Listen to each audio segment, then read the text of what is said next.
Representative Hanna.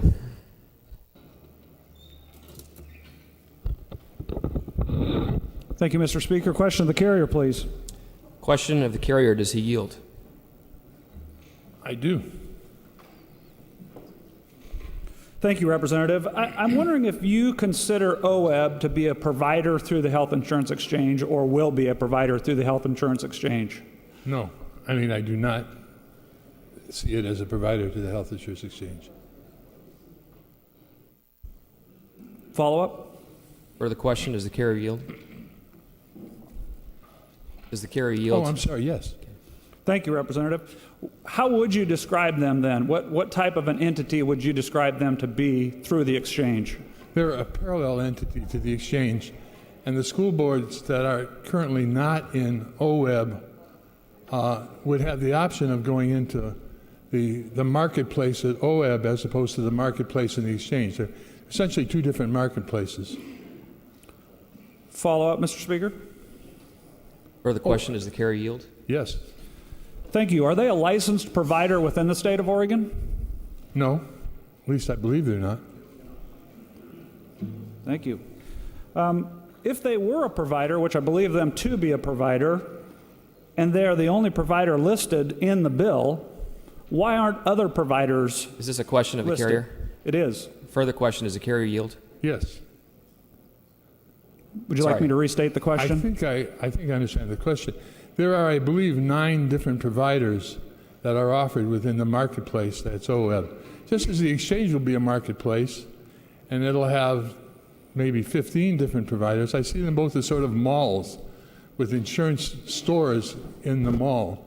They're not providing insurance, they're simply making access to different insurance carriers available who are the providers of health insurance.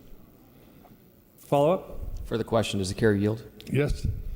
Are you aware of any other providers that are listed in the bill that will have the benefit of direct negotiation?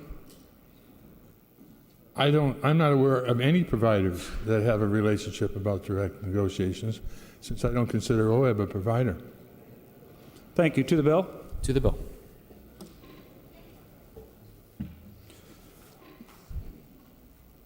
Colleagues, this is not a simple bill, and this is a direct rollback of a place we went in the last legislative cycle.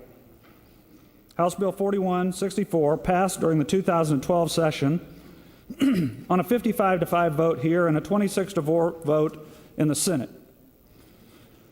That bill gave school districts the opportunity to opt into the exchange.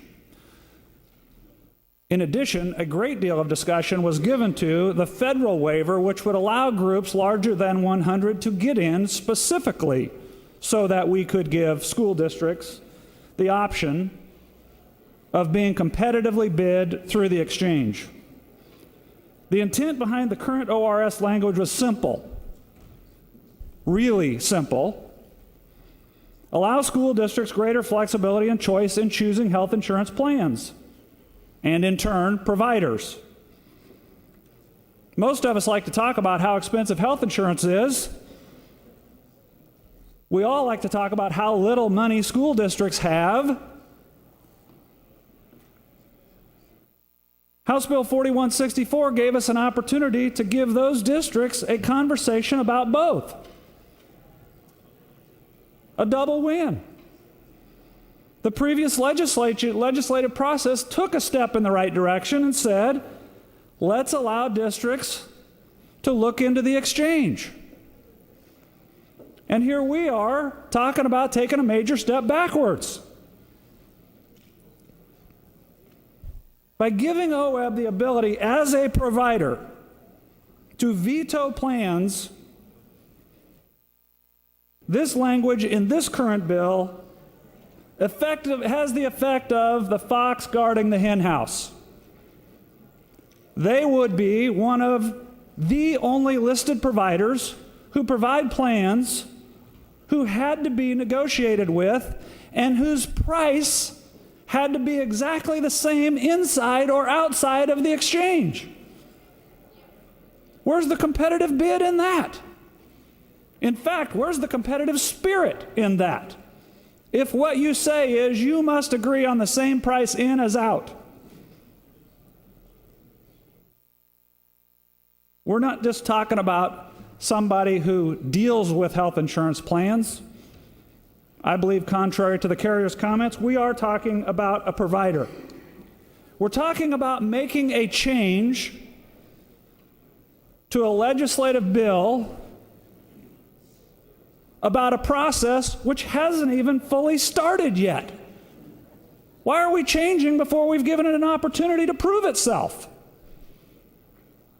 Convince me there is a reason that something's wrong so far. We moved this legislation to give those school districts the opportunity to opt into a competitive market. Did it work? We don't know because it hasn't been implemented.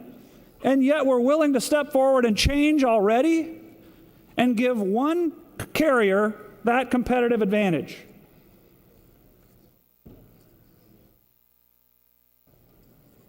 No other provider has that advantage. We wouldn't stand here and argue that any other provider should have a guaranteed rate inside or outside of the exchange. We wouldn't say to any other provider, hey, you guys insure all the realtors, so you get all your prices the same.